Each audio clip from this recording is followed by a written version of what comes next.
Well, hello there, and welcome to a brand spanking new episode of the Melanin Mayhem podcast, hosted by your favorite country girl, Renee Davis. Oh, my loves, if today is your first time kicking it with us in these mayhem streets, we welcome you with open arms and piping hot tea to be sipped slowly and consumed weekly. Because you see, I, your hostess with the mostest, I'm going to bring you every Wednesday, the story of a melanated baddie that did some heinous, diabolical and downright audacious crimes of the serial variety. I'm going to tell you what they did, how they did it, and who they did it to. And I do this. I am the keeper of the dark side of our oral history because I am on a mission to dispel this pervasive myth that's out there that there are certain types of crimes that Black people don't commit. Baby, that is cap all day because we have been out here serial offending right alongside the marshmallowins, baby. And I bring you all the details because we all we got. Now, some of these mayhem makers you may have already heard about, kind of sort of remember something about what had happened was, but I can promise you this. You ain't never heard the story the way I'm gonna tell it, baby. That's for sure. So go on ahead and get yourself settled, and I hope that you enjoyed this, okay? Now, to my main things, the reason for the season, honey, my crime cousins, my A1 day ones, Noah Nation, what it do, boo? Ooh, I'm so glad y'all are here. Oh, my Lord. Guess what, Noah Nation? You ain't gonna believe it. Guess. You gotta guess. Y'all, it's our anniversary. Yes, indeed, Sugarfoot. We are celebrating 2 years of Melanin Mayhem this week, honey, April 16th. Oh, I cannot believe it that it has been 2 years. Baby, time flies when you out here having fun. And you know what? The cherry on top, it was hitting 500,000 streams earlier this week on April 9th.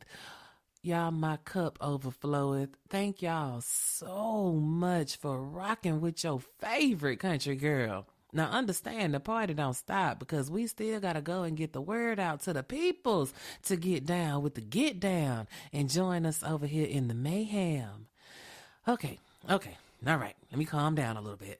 For church announcements today, more of the same. Don't forget there is merch available on the website. The e-guide for getting that story that you were trying to tell, it's out there to help you out a little bit. Don't forget we also have a private Facebook group over.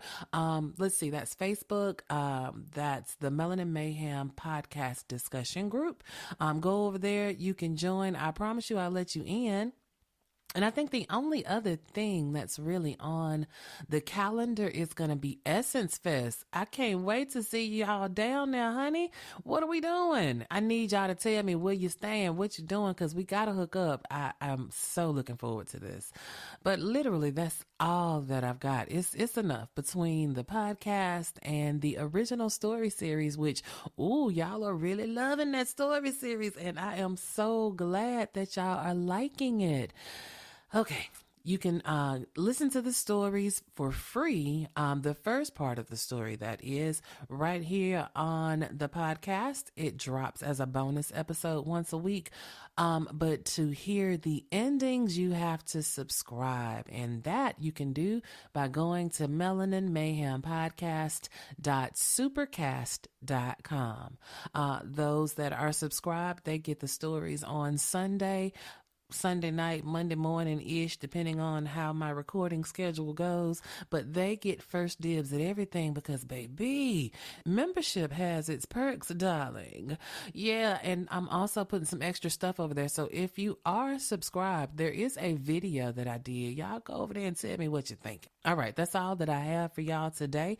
So let's get into the reason why we show up every Wednesday. Because, baby, today we're going to talk about another one of them kind of crimes that Black people supposedly don't commit. I'm talking about mass shootings. We've talked about this a few weeks ago. I told y'all that I fell down a rabbit hole and fucked around and found another little sub-series like our Women on Death Row edition. And what I've seen in my research is that it's true. We are in the minority when it comes to mass shootings. And I have brought y'all these stories before right here on this here podcast. But, I uncovered, like I said before, another subset. I told you we fall into like 3 categories when it comes to shooting of the mass varieties. We either shoot up the workplace, like Nathan Dunlap and Omar Thornton, or we get fed up and we want to kill the cops. I told y'all I uncovered another subset of shooters and I was going to bring you their stories, and that's what I'm doing today. We are talking about the group of people that end up getting radicalized in some way, and they end up wanting to kill a specific group of people, usually the non-black 2 or 3, or, we get fed up and we want to kill cops specifically. And you see, that's where it gets messy. The thing that led up to the fed up can be varied and multi-layered. But I brought you the story of Michael Johnson. Remember him? He was the former Army vet that shot up the streets of Dallas in 2016. He ended up killing 5 cops, wounded 7 more cops, and 2 civilians. Now, Michael was fed up because of the killing of innocent melanated peoples by police all over the United States. But today, we're going back down the rabbit hole and talk about another mass shooting that happened 3 years before Micah set it off. And it was crazy as hell, y'all. Man, let me tell you, we are so desensitized to blood being shed in the streets, because I kind of remembered this story when it happened because, I was alive and I thought I was up on current events, but I don't remember none of the stuff that I found out when I really looked into this situation. New One Nation, I'm going to tell you, this story is going to blow your hair back because, baby, it really went down. So go on ahead and get ready, because it's only a matter of time before something like this shit happens again. So without further ado, bringing to the front of the congregation so that we can really break this thing down, this week's Melanin Mayhem maker is Mr. Christopher Dorner.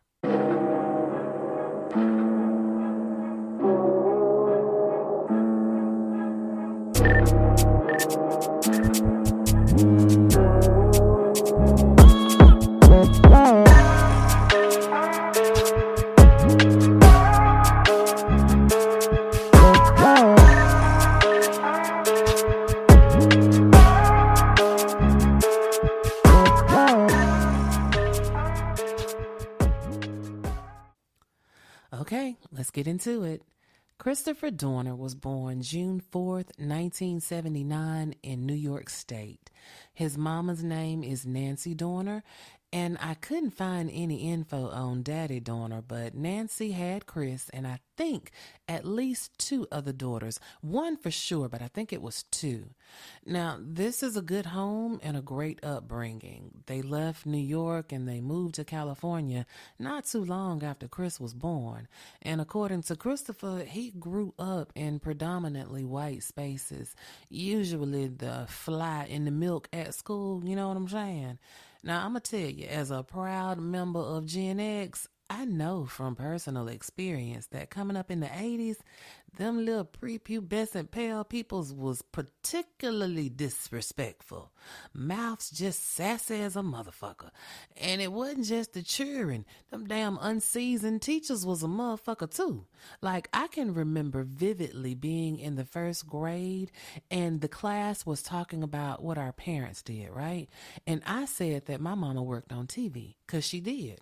And my teacher told me, your mama never even went to school. She can't be on TV. And I was like, yes, she did. She go to Mercer. And do you know that soulless, sour creamy and told me in front of the rest of the class that my mama wasn't smart enough to go to Mercer? Now, I'm sharing just one of plenty of my own experiences going to school where you could count the melanated people on one hand. And because of that, I can relate to what Christopher had to go through. You know, the microaggressions, the in your face aggressions, and always having to be on the defensive because it's always a motherfucker out here trying you. Now, Chris said he went through all that shit. He wasn't an aggressive child, but if you started something, he was going to finish it. He didn't let nobody punk him, but he also wasn't the type to go looking for trouble. But despite the bullshit from the ignorant icicles, Chris had a normal childhood. He played sports, he had friends, he was active in the community. He was a good kid, smart, respectful. Now, I don't know where the money came from. I'm thinking maybe it was an insurance policy or something. Maybe that's the reason I can't find Daddy Dorner. But either way, Nancy lived good. She had a good home for her babies on what was described as an affluent street in La Palma, California, which is in Orange County. And I looked it up, and houses in that area are expensive. So there were good coins being spent. Nancy's kids got a good education and a typical upper middle class upbringing. When he was a teenager, he signed up with the La Palma Police Department's youth program, you know, one of those junior deputy type of programs. Yeah. As a young man, Chris knew that he wanted to protect and to serve. Now, at some point, I don't know exactly when, I'm going to bring this up now because I had to put it somewhere in the story, but at some point, Chris got married. I guess it really don't matter when the nuptials happened because him and the lady he married, her name was April Carter, they were only married for less than 30 days. So I guess in the grand scheme of things, they didn't even make it a month. So does it really count? But that just goes to show that Chris at some point found love, put a ring on it, and then about 4 weeks later was like, that's okay. What I do know is that Chris graduated from college in 2001 with a degree in political science, and then he joined the Navy. And baby, he didn't just join. Oh, honey, Christopher thrived. We talking decorated. We talking trained and excelled at that military shit. How he excelled, Nay? Baby, he made it to the rank of lieutenant. They're not just out here handing out leadership like that to nobody that's not solid, right? Well, what about the decorated part, Nay? Let me tell you about these decorations. The Iraq Service Medal, the National Defense Service Medal, the Iraq Campaign Medal, and the Pistol Expert Medal. Like, Christopher Dorner was that guy. He was Mr. Be All You Can Be. We talking about a man that understood structure, hierarchy, and discipline on a level that most civilians never will understand, right? Well, Christopher eventually got out of active duty, but he remained on reserve duty, and in 2005, he applied to join the LAPD. Now, from his days as a junior deputy, he still had those rose-colored glasses on because he truly believed that he could walk into a broken system thinking that his integrity alone was going to fix it. Chris got his nigga wake-up call soon enough, though. It was in 2007 when the moment happened that everything went to shit. You see, Christopher had filed a complaint against his training officer. Now, at the time, he was still a rookie or whatever, but he was raised on the see something, say something ideology. He said that his training officer, the motherfucker that was in charge, had kicked a mentally ill man in the head during an arrest. Now, let me ask you something.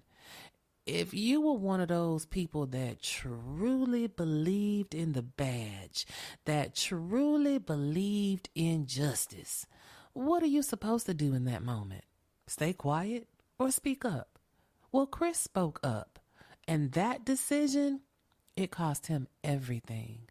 The Internal Affairs Division, they did an investigation. and they said the kick never happened. There were no witnesses willing to back him up. And after that, Christopher ain't the whistleblower no more. He's the lying liar that lied about the foot to the head. And then they turned around and charged Chris with making false accusations. I know. He had a disciplinary hearing in 2008, and the daddy of the man who had allegedly been kicked by the training officer, that man testified that his son told him that he had been kicked by a police officer. But the medical report didn't say anything about a kick. The other officers that were supposedly on the scene, they said that they hadn't seen shit.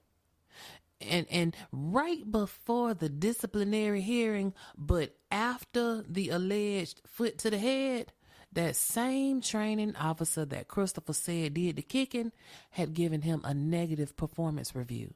Now, he was fine as an officer before he said what he had said, and then after he said what he had saw, he wasn't good at his job no more.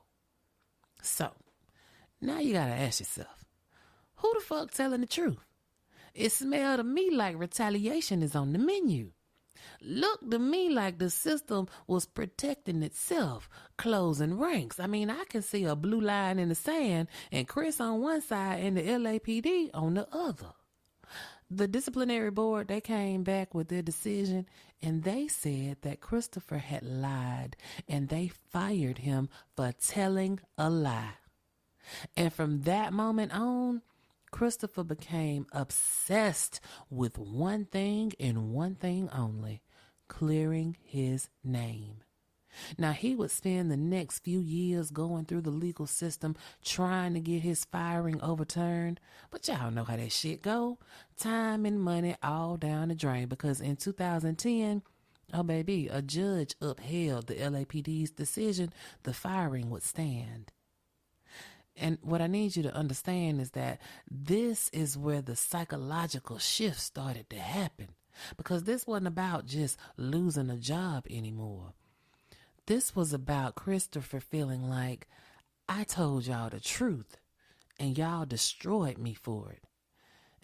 And when someone starts thinking like that, when they are consumed with the belief that the system is corrupt, the system is racist, and that the system will crush you if you challenge it, that's when resentment can turn into something felonious and all hell can break loose. And break loose, it absolutely did. Let me tell you a little bit about Christopher's manifesto. Because he didn't go quietly into that good night. Oh, no, honey. He went loud. I'm talking 6,000 words loud. Calling people out by name. Breaking down what he believed was corruption inside the LAPD.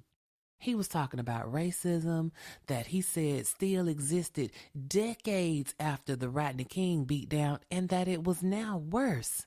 He talked about how Black and Latino cops was just as bad as the lice landlords of the law. Y'all, this nigga went the fuck off. Let me give you just a little taste of what he said was coming for their ass. Quote, suppressing the truth will lead to deadly consequences for you and your family. There will be an element of surprise where you work, live, eat, and sleep. I will utilize ISR at your home, workplace, and all locations in between. I will utilize OSINT to discover your residences, your spouse's workplace, and children's schools. I meant to coordinate and plan attacks on your fixed locations. It's amazing what's on NIPR.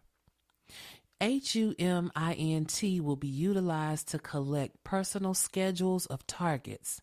And Board of Review members, look your wives, husbands, and surviving children directly in the face and tell them the truth as to why your children are dead.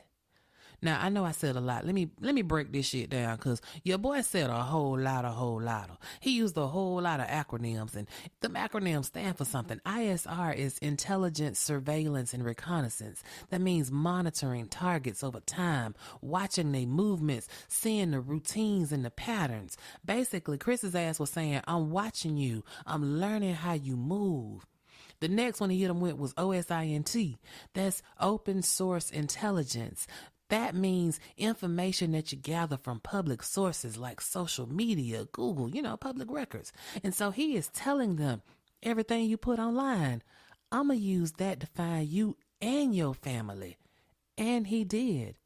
The acronym I meant, that's imagery intelligence. That's him using images that are out there in social media to plan out the hits, the satellite photos, maps, blueprints of the layouts of their houses and the buildings that they be in, studying their location so he could plan his attacks out in great detail. He was going straight military on that ass. And the nigga was military trained. He put all that shit to work. This is not frantic. This is not chaotic. That's military precision. And then February 3rd, 2013, Chris was about to show them how to set it the fuck off. It started Sunday, February 3rd, 2013. 28-year-old Monica Quan and 27-year-old Keith Lawrence were found shot dead in the parking lot of their apartment building in Irvine, California. Now, at first, the Irvine police didn't have no leads. They didn't have no clue as to who had done this. For 2 days, they just scratching their heads. But there was a break in the case. Somebody found some LAPD equipment in a trash can somewhere in National City. And in that trash can was a notebook that had the names Dorner and Evans written inside of it. Well, the Irvine detectives called over to LAPD and was like, hey, y'all got somebody named Dorner or Evans over there? And so LAPD was like, we ain't got nobody named Dorner. But we do got a Evans, Sergeant Teresa Evans. And so they went and hollered at her, and she was like, yeah, I remember Christopher Dorner. He was on the force a few years ago, and they gave him the boot. They got to thinking about Christopher, and then they made the connection that maybe, just maybe, this might be some revenge type shit against Randy Quan, because he was the man that Chris felt like was the reason he got fired. So they started looking into Chris, and guess what the fuck they found? That goddamn manifesto that laid out exactly what the fuck was about to go down. And they read that soliloquy that listed a shitload of LAPD who he was gonna get his lick back against. And Monica Quan, she was the daughter of a former Los Angeles police captain named Randall Quan, who had represented Chris at the disciplinary hearing that ended with him getting a pink slip. Damn shame too, because Keith and Monica, they had just got engaged. In his novella that he wrote, Chris had said, I never had the opportunity to have a family of my own. I'm terminating yours. Ooh, honey, that ain't justice. That's weaponized pain. Well, now the police, they know the play. They had to stand guard for like 50 different families. I'm talking about former police officers and their families, because Chris said he was coming for all their asses. I know, I told you. Pearls will be clutched during this episode. So we moving on. It's Wednesday, February the 6th, right? 3 days later. Around 10:30 at night, a man matching the description of what looked like Christopher tried to steal a boat from a marina in San Diego, but the engine wouldn't start. There was an 81-year-old man on the boat when all this went down. The man that looked like Chris didn't hurt the old man. He just tied him up and left him on the boat. He didn't kill him. He didn't beat him. He didn't have no beef with this man. He just basically wanted his boat, but he kept it pushing. The next day, on Thursday, February the 7th, around 1:30 in the morning, 2 LAPD officers was assigned to guard somebody that was on Christopher's list, and they thought thought they saw Chris. They chase this car and a shootout happens. Bullets flying everywhere. One officer is injured, but the man that they think is Chris, he gets away. Then, shortly thereafter, same day, it's still February 7th, in Riverside, California, 2 officers were sitting at a red light. Routine, just waiting on the light to change, right? Nothing out of the ordinary, till it was. Baby, tell me why Chris ambushed them 2 officers. One of them, Officer Michael Kane, 34 years old, killed. And the other officer that was in the car with him, critically injured. Chris ends up getting away. Well, now at this point, the manhunt is going into overdrive, right? We talking helicopters, roadblocks, full tactical response. And they still don't know what the fuck Chris is, but they know he is armed and he is ready to rumble. Oh yes, oh yes. So the police put their money where their mouth is, and they put a $1.2 million bounty on Chris's head. Ooh, shit. $1.2 million? Baby, everybody and their dog was looking for Chris at this point. Yet he was smoke. Everywhere and nowhere at the same damn time. Now, around the time this was happening, Chris sent a package over there to CNN for Anderson Cooper, one of the anchors on CNN. It had a note on it that said, "I never lied." There was a DVD and some type of LAPD commemorative coin that was wrapped up in duct tape, and it was inscribed with "Thanks, but no thanks, Will Bratton." Will Bratton apparently was the chief of police for LAPD. The big thing about the coin, this commemorative LAPD coin, is that somebody, Chris, had shot it up with bullets. I guess that was showing that, hey, motherfucker is nice when it comes to these goddamn weapons. You know what I'm saying? Because to shoot through a coin, you got to be pretty damn good with what you do. I'm just saying. I'm just stating facts. Well, later on that same day, it's still February 7th, that Thursday, around 5:15 in the morning. LAPD officers are guarding somebody's house in Torrance, California. They shoot up a truck that they thought was Chris's. But it wasn't, child. In that truck was 2 women that were out delivering newspapers, just trying to make a little piece of change, and they ended up getting shot the fuck up. Now, at this point, they just shooting at anybody, because how in the hell do these 2 women fit the description? I wish I could say that was it, but it's not, because not too long after that, Torrance police still on that shoot first, ask questions later shit. They shot at another truck that they thought was Chris, and it wasn't. The shit was erratic as fuck. Like, how the hell y'all just randomly shooting people? How does that make you any better than the shit that Chris doing? A motherfucker was out trying to deliver the news and ended up making the news. And now you gotta ask yourself, who was really in control there? Because the man that they chasing, that man is calculated. He is strategic. He is trained. But the response from law enforcement, chaotic at best, inept at worst. So they looking everywhere for Chris, and eventually they do find Chris's actual truck that they've been shooting at all day. They found it in Big Bear, which is a ski resort town about 80 miles from LA. The truck, when they found it, on fire, burning the fuck up. And Chris is gone. And so now they don't know what he driving, but they know he headed to Big Bear, right? Now this area is snowy as fuck, right? A lot of cabins and shit, a lot of isolated places that Chris could hole up in, right? And that's exactly what he did. In somebody's cabin, watching their TV about the manhunt going on for his ass. This is where the shit's about to come to a head, because that cabin that Chris is holed up in, it's not an empty vacation cabin. The owners popped up on his ass. They coming to go hang out in Big Bear, and here go Christopher in they shit. And I don't think Christopher was expecting anybody to show up. At least I don't think so. But regardless, he handled the situation. Handled, yes, but he didn't kill those people. He didn't hurt one hair on their head. He just tied them up and he took their truck. Now, again, from what I can tell about this area that Chris was at this particular moment in time, it was one of those one way in, one way out kind of situations.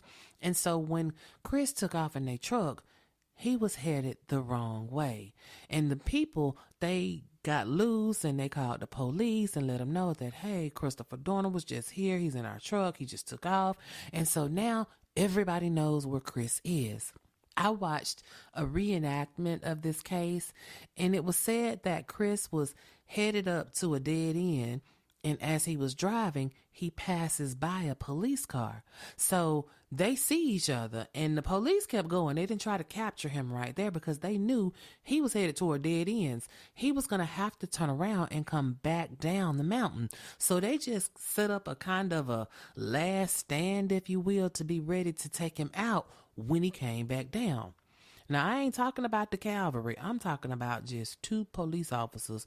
True enough, they have called for backup, but at this point in time, it's going to be these two officers against Chris when he do turn around.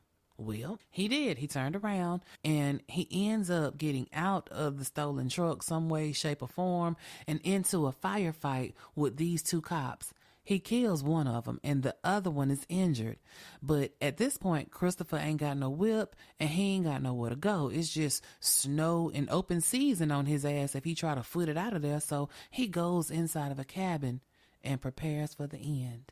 The cavalry indeed comes and they surround the cabin and baby, the fingers are on the trigger, honey. They are ready to take Christopher's ass out. They trading shots back and forth. After a while, they shoot some tear gas into the cabin and somehow, some way, the cabin catches on fire. And because Christopher is so dangerous, the cops don't want a chance losing anybody else on the force, so they don't attempt to let the fire department put it out. They just let that motherfucker burn to the ground. And inside of that burning cabin, Christopher Dorner burned alive. Wednesday, February 13th, 2013, after the fire burned out and after the smoke was cleared, they pulled the charred remains of a body out of that house.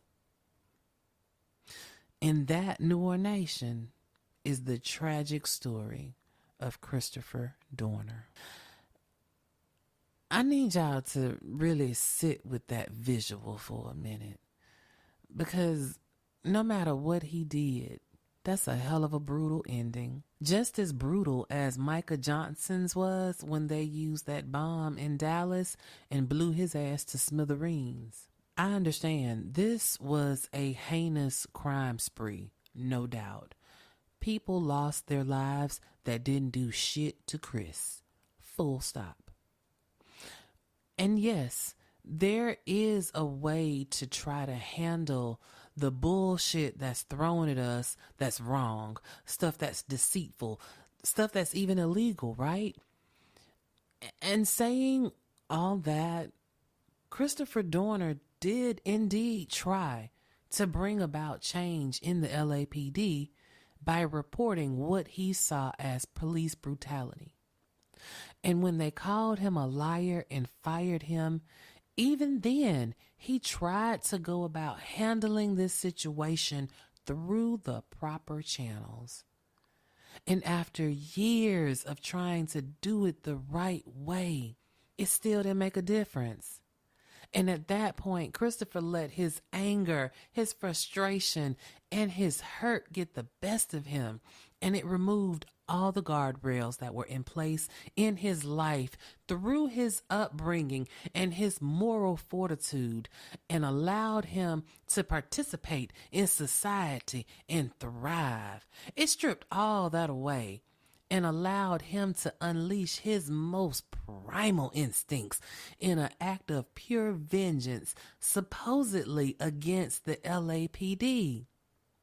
I mean, he said it in his own words in his manifesto. Quote, I know most of you who personally know me are in disbelief to hear the media reports that I am suspected of committing such horrendous murders. You are saying to yourself that this is completely out of character of the man you knew always wore a smile whenever you saw him. I want my name back, period. There is no negotiation, end quote. He had tried it the traditional way. Now it was up. It was time to make them pay, to kill as many as he could. And I'm not making this up. I am not speculating that this is where his mind was. Those were his thoughts. And I know it because I read that long-ass novel he wrote.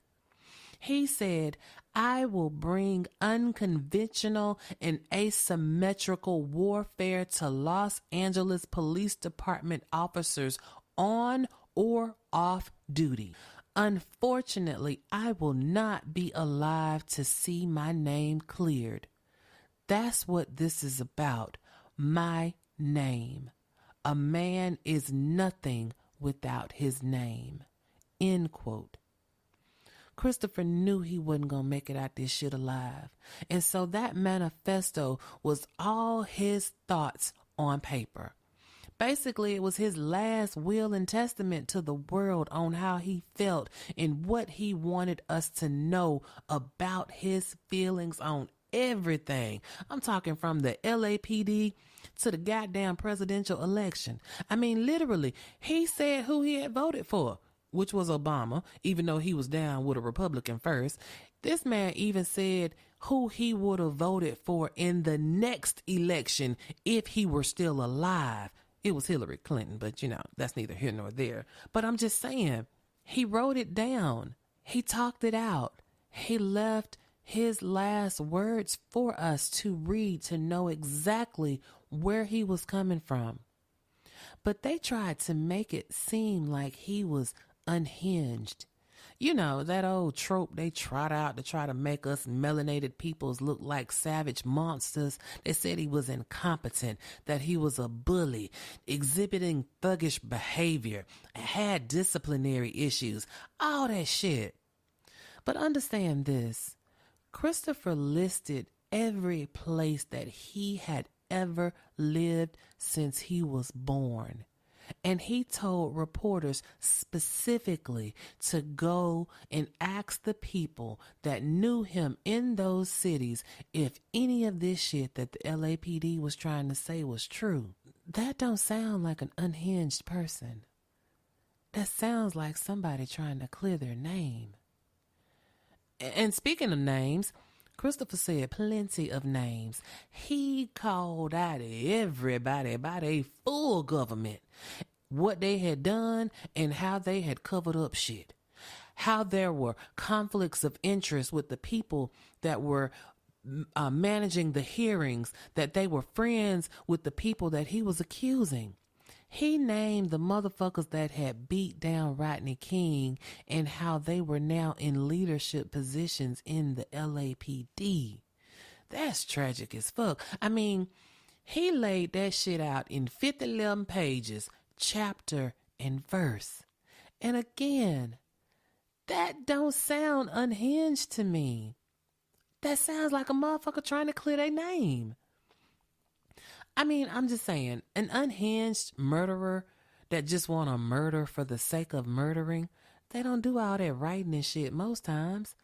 They just go out and shoot up some shit.